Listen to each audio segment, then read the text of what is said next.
Today, we'll go through a quick overview of how to read the monitor. They look scary at first, but they're quite straightforward once you understand them. Hi and welcome. This is Never Too Early.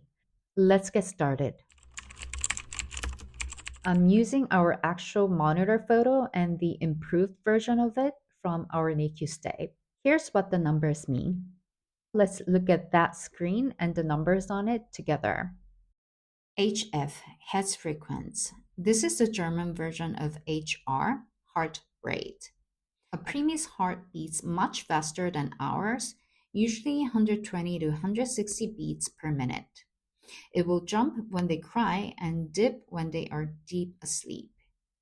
A drop that triggers an alarm is called a Brady, short for bradycardia. SpO2, oxygen saturation. This is another important one. It's the percentage of oxygen in the blood.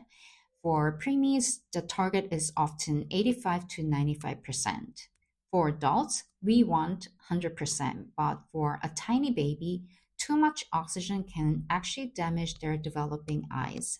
So if you see 92%, don't worry, that's exactly where they want to be. AF, Atemfrequenz.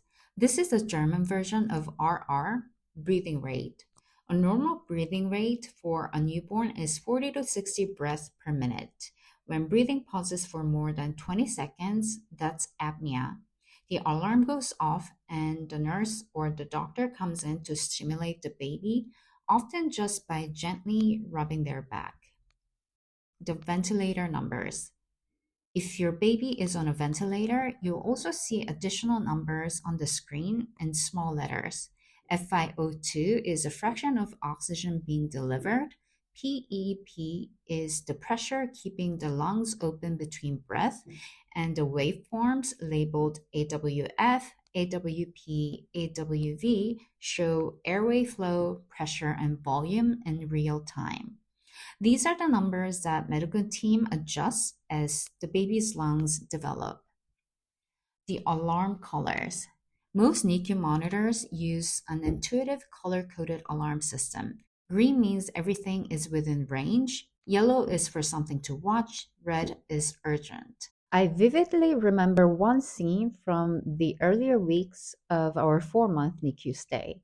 My baby's monitor started beeping with a red blinking light. Within seconds, doctors and nurses were rushing into the room, sanitizing their hands on the way in with the reflexes of an elite sports player.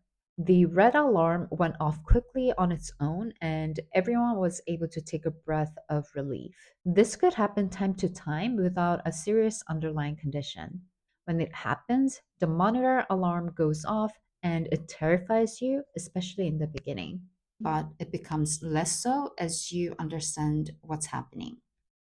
Our NICU also had a music therapist who visited the babies regularly. Her string instrument had been specifically tuned to the pitch of the NICU monitor beeps. By harmonizing with it, the music made the noise something soothing rather than something intrusive. I found it absolutely beautiful. Before we finish, I want to show you this quickly. This is a portable monitor. Because my son still needed oxygen support at discharge, we brought this home. It only shows the very basics, oxygen and heart rate. It had its own alarm system that made our hearts drop a few times, especially without a nurse or doctor nearby anymore. But after a few weeks, he moved on to breathing fully independently, and that was the true freedom. No cables attached to him for the first time since his birth. Do you think you would feel a little more comfortable when you look at the monitors next time? I hope this was helpful. I realized only later, but during our 4-month NICU stay, I developed quite a bit of dependence on the monitor. Every number, every beep, every waveform becomes how you'd know your baby is okay. And then when we came home, I realized the absence of the monitor above the baby's bed, and it is its own kind of shock. I did feel insecure for a while, and learning to trust my own instinct and observations took a little time. If you feel that way, you're not alone, and it does get better. I hope this episode gave you a little more clarity for navigating daily NICU life. Thank you for being here. I'll see you in the next one. This is Never Too Early.